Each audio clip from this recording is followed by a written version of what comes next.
The Dreaming 17. 7 years.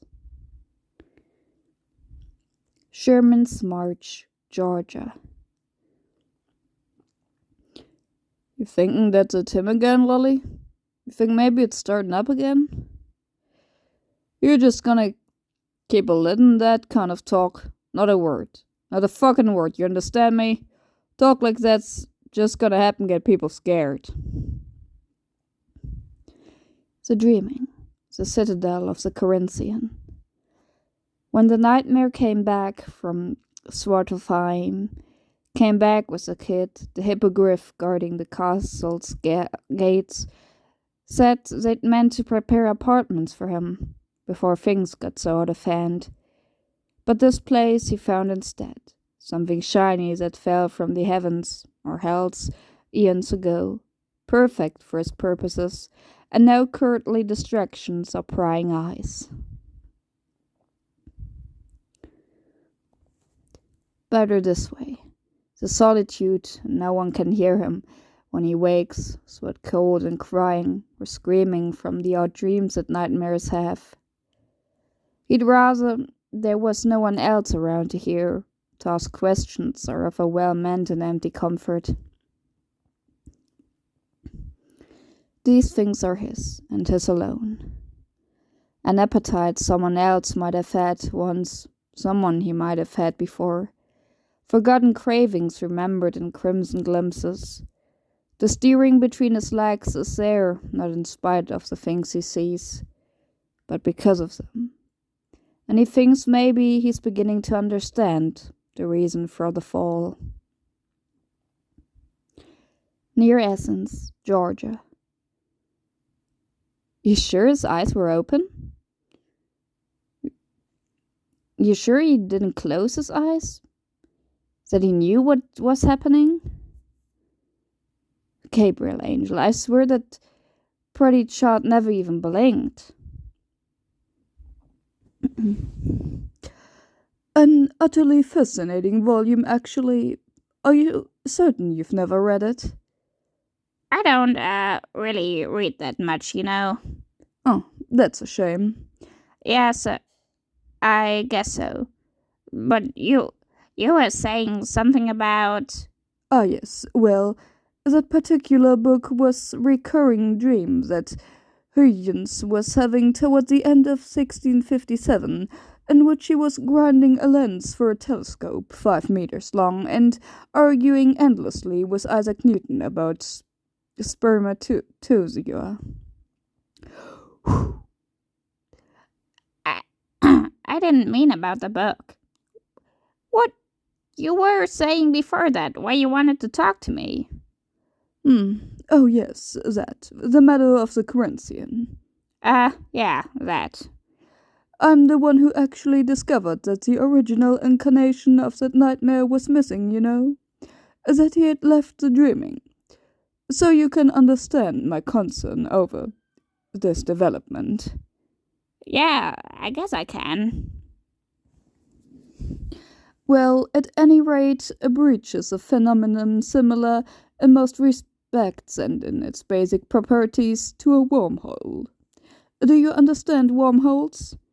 I don't guess we're talking about earthworms, are we? No, we aren't. Never mind wormholes, Matthew. There's a thinning place between the dreaming and the waking worlds. If that thin place is allowed to actually tear itself open, it would become a breach. You might think of it as a sort of shortcut or tunnel between worlds. And that would be bad? Doors left open are never good things, Matthew, especially doors that never should have been built to begin with. The breach is forming because a Corinthian left scars during his time in the waking world. A preoccupation, perhaps, on the part of someone that he encountered but didn't actually kill, or a subconscious obsession by the new Corinthian with some bit of crazy inherited memory or collective bother. Matthew, I don't suppose you would be so kind as to fly down and retrieve my glasses for me. Highway 78, somewhere east of Atlanta. I don't think she was ever going to give me the damn key, Gabe. Like, there was actually anything worth the trouble. Jesus H, that's fucking bright. Yeah, we're alone. Except for the cockroaches. Maybe she thought we'd steal the fucking cockroaches. Please, sorry, Echo. Echo? Shh, patience, love. I'm right here with you. I just wanted to be sure we were alone.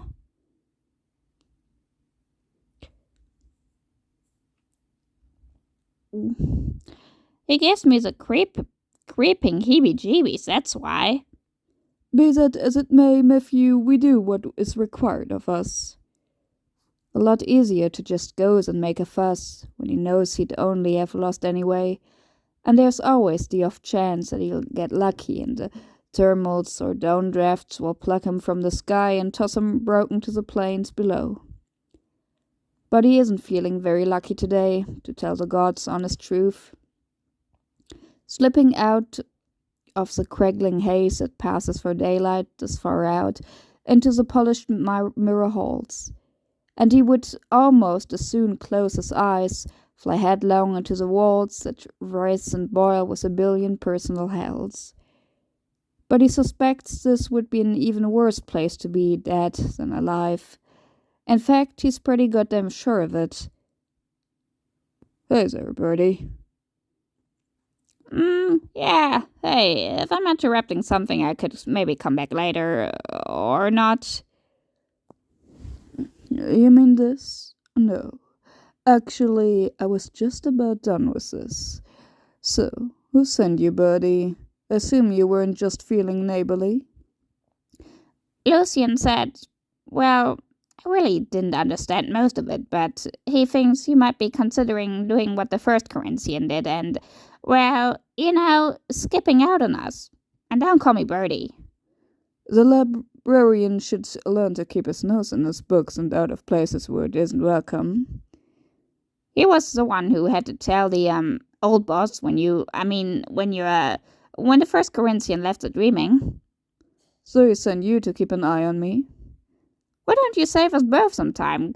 Cut the crap and just tell me what's going on. Someone out there can't get me out of his head, Birdie. Someone out there is starting to believe he is me, and it's been keeping me up nights, if you know what I mean. Someone you hurt before. I never laid a hand on this little bastard. I've been right here, doing my job, my prescribed duty, playing looking glass for every cringing mortal too afraid of who or what they really are to face it while they're awake. Since my rebirth, since my birth, I've taken the eyes of a French-fried corpse, a wolf, and a god, and that's all. Hey, what's not what I meant? I know what you meant. For a while I thought I was beginning to remember things, but it's not really necessary to remember. Why bother when there are so many people to do it for you? Come on, let's go for a walk, little bird. The threshold, Atlanta. They've come here, all of them, to play these games of pain and power. The submissives, to speak when they're spoken to watch the floor and wait for the cue to flinch. The doms and dominas, to administer desired punishment, to pose and pantomime disdain. Careful choreography and accidental hints of true hungers, but each protected by safe words and the rigid code of conduct of the sexual underground. Drawing blood as grounds for immediate ejection from the premises. There are no real predators here. Is there some place private we can play? Yes, mistress. There are rooms in the back. Brown, Gabriel. His eyes are hazel and brown. Sherman's March. That the soul can take a cut so deep and ragged the body never heals, never forgets the cold steel kiss of the knife or razor. The words that framed the wound, So time goes on, and the world spins its carousel of blister-white summers and raw Georgia winters. So the scar may be no more than the water-lie shimmer of August blacktop, heat lightning, and worse than that, worse than the lie of healing, a puckered flash reminder of the second before the blade touched skin, all the linen clear moments before the stain. Summer 1986 and 5 boys, 5 deaths and 4 sticky, cricket whisper nights. The graves were filled in a long, long time ago, and day still follows night here, but the clock stopped anyway. So much crazy hurt in so little space, and time can wrinkle a good place, and it isn't that there are ghosts. No wandering phantom sheets and midnight sobbing, no chain-rattled spirits nailed to earth, the ghosted minds of the living though, the haunted left behinds. And a good place, or at least a not bad place, turns into a bruise. 5 boys and 4 red nights, from a town where people still slept with doors unlocked and talked to strangers, the scars are plain to see. Fred A. Casey Jr., beloved son, 1971 to 1986. And the beast come back around. Don't guess this place has changed a whole heck of a lot. Well, not since Lincoln was president anyway. I wouldn't know. So, what now? You think this is where it's coming from? Hey, you feeling okay? Deja vu, I think. Oh, I hate that. Jonathan Howard Sayer, 1969 to 1986, Sanctuary in Paradise. Not here, but I think I know where to look now, and I need to do this alone. Lucian said, I don't care what the bookworm said. Don't piss me off, Bertie. I'm not going far. I'll be back. Well, damn. You're a raven? No, I'm a goddamn canary. What's it to you? The Kutsu lady said there was gonna be a raven. I never met a raven before. Well, now you have. Congratulations. The Kutsu lady was talking about him too, except she made him sound a lot bigger. Is he a friend of yours? Something like that. This lady, she talks to birds? Mostly. And she knew where we were coming? Well, she said there'd be a raven and him. You're lots bigger than I thought you'd be. I think I should talk to her. She said you'd say that. Jeez, what a dump. Is this her house? Most of the time. Hello? Good evening, Blackbird. You found him. He was in the cemetery, and the other one was there too, but he left. How you doing tonight, Ravenbird? Kinda confused, now that you ask. Who told you we were coming? I thought maybe you'd be hungry, so I picked something up. I don't reckon it's been dead too long. I think a truck or a car must have hit it, but it ain't too mashed up or nothing, not if you're hungry. You didn't have to do that. You're the one who came for Gabe Ash, don't you? You and the man with the smiling eyes. Yeah, I think so. You see, Blackbird, I told you so. I said if Gabe Ash and that sissy boy has kept on messing around with all that witchy shit, they was gonna bring him back here. And I was right, wasn't I, Ravenbird?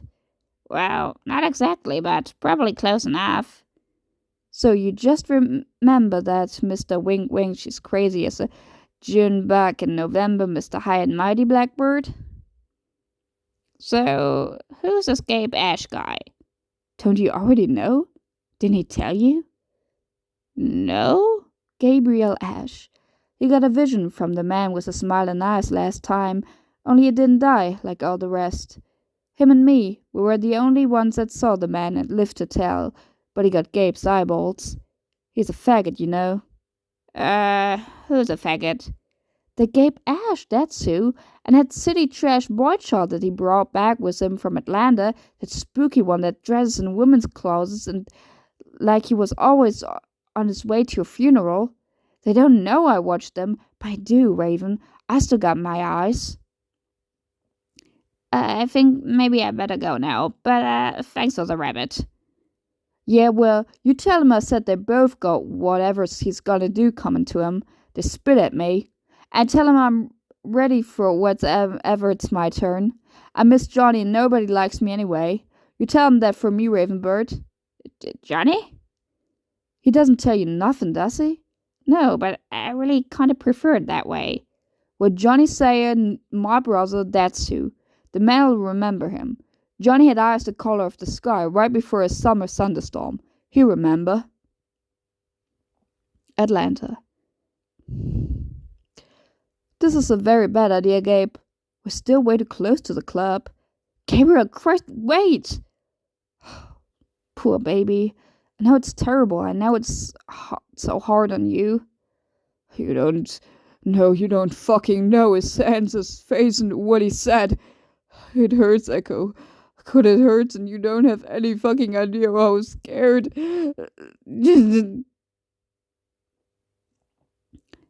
Down to the restless, shifting place that tastes like chimney cinders and bile, sweat, stink, and bleach, and the monster is outside again, wanting in, and Gabriel's alone in the house where his grandmother died. Peggy? You in there, boy? Of the 5, he was the last, and the only one who was at home. Safe here, Gabe, she said. You always be safe in this house, child. This house that then comes through so much fire and hurt.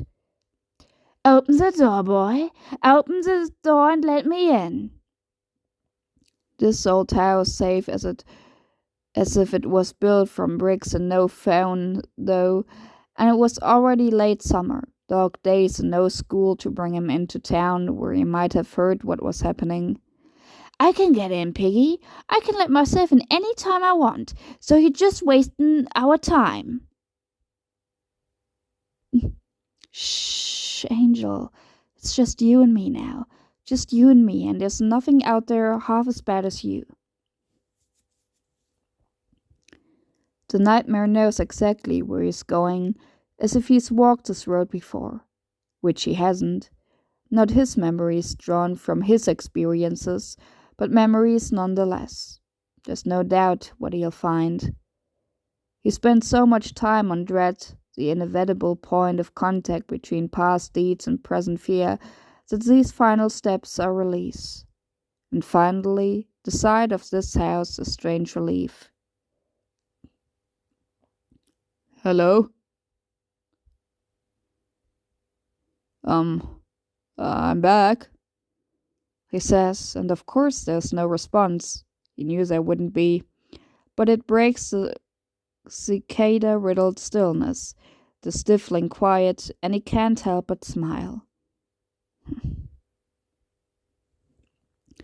What he doesn't know is exactly what he'll find here, whether it would all go down here or if he'd be too late, if the ghosts would be waiting.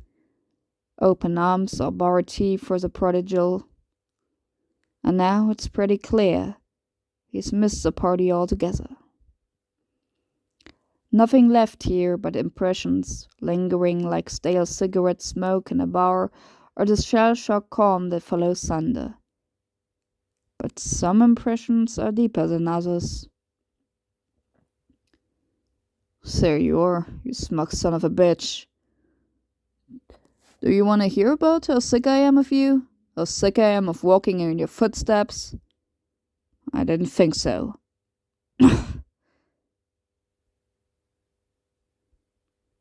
Hey, Birdie. You look like shit, and don't call me Birdie. They're already gone, aren't they? They? Oh yeah, they're gone.